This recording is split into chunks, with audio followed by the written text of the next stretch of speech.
With Brimstone Sands right around the corner, many people are thinking about coming back to New World. Should you come back? And if so, what should you expect? All right, let's get started.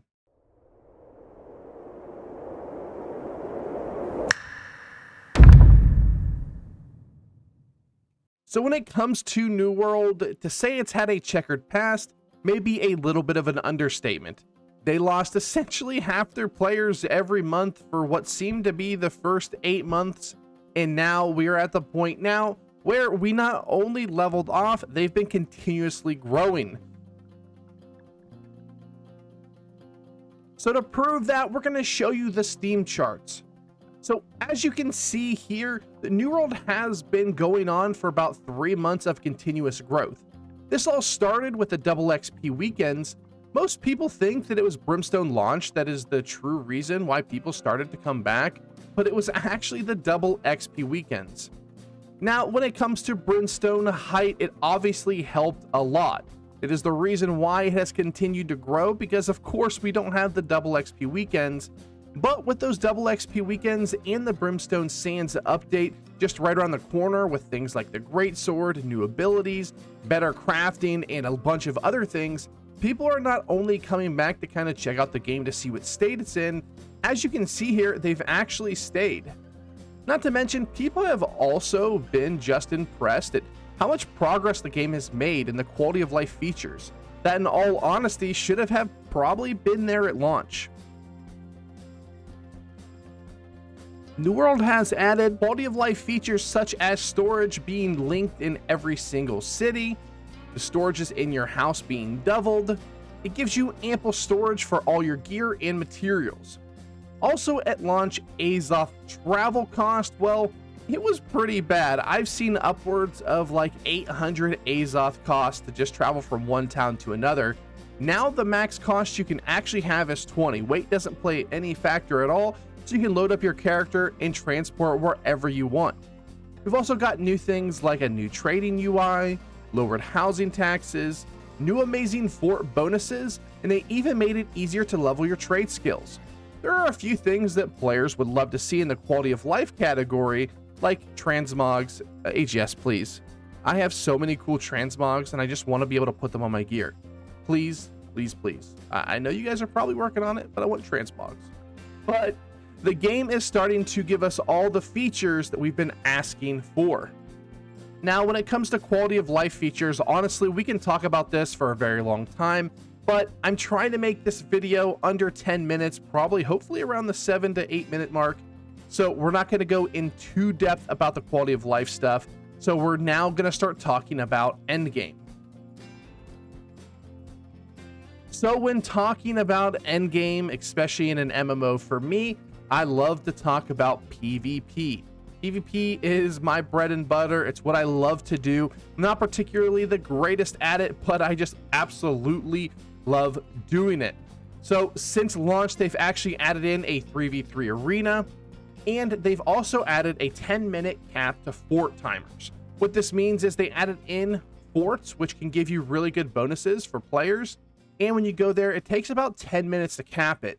This allows time for other factions to come in and respond, trying to take the fort away from you. Honestly, this has been my favorite way to PvP in New World. I was on another server, I was over on West, and we did this all the time, and it was an absolute blast. If you want to see that, I will put a link in the description down below to one of my older videos. Maybe a little bit older, but it's still really good, and it was still a ton of fun, and it is my favorite way to play PvP. So if you're looking for PvP in New World, you have a couple options. First, you can queue for 3v3 arenas or Outpost Rush. Outpost Rush is essentially a 20v20 battlegrounds with a little bit of PvE in there as well. And you can also work your way into getting slotted on a war roster to help fight or defend your favorite city, or just join a random faction mates, like I said, in some open world PvP, while simultaneously helping your faction out by capping forts.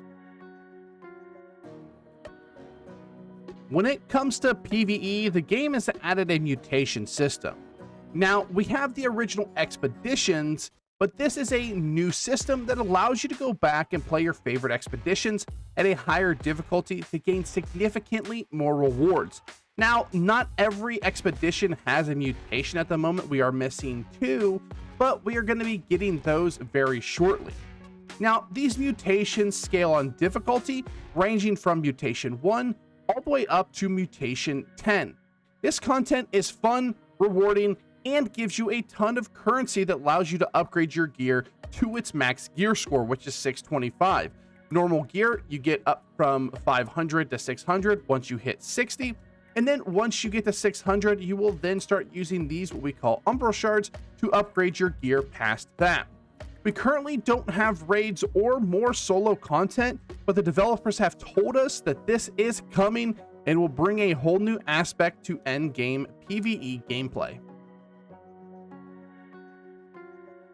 There are a lot of other things you can do, like gather, craft, do invasions, which are helping you save your favorite city from hordes of mobs, playing music, which is a new profession, or even doing chest runs with your 100 closest friends.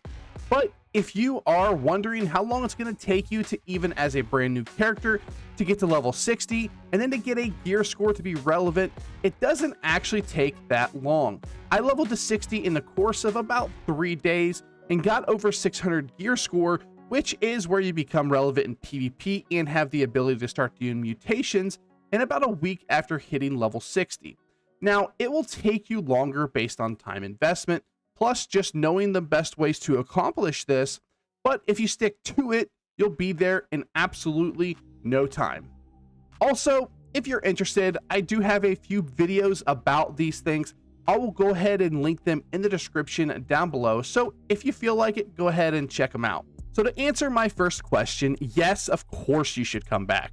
The game has had a checkered past, just like almost every MMO to date, but New World has taken a lot of steps to not only improve the game, but even get people hyped for new content. On October 18th, Brimstone Sands launches, and on November 2nd, Fresh Start servers will be out. So if you have the game or just have a few bucks to spare, go ahead and check it out. If you don't know what Fresh Start servers are, they're just essentially what they sound like. They are Fresh Start servers for anybody to join. You cannot transfer to them. You have to bring a brand new character there. It's going to be a ton of fun. I will be on it for sure. I have over 3,000 hours in this game, and I have no plans on stopping playing anytime soon. All right, guys, thanks for watching. Like, comment, subscribe. Like always, make sure you hit that notification bell. We have a banger of a video coming out tomorrow.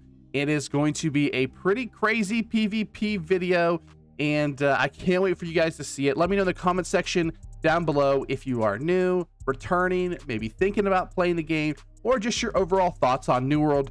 We know you're not going to get here to this point, but we're going to get the New World is dead comment. So try not to be too mad at them, you know, just go ahead and ignore them, and we will see you on the next one. Peace.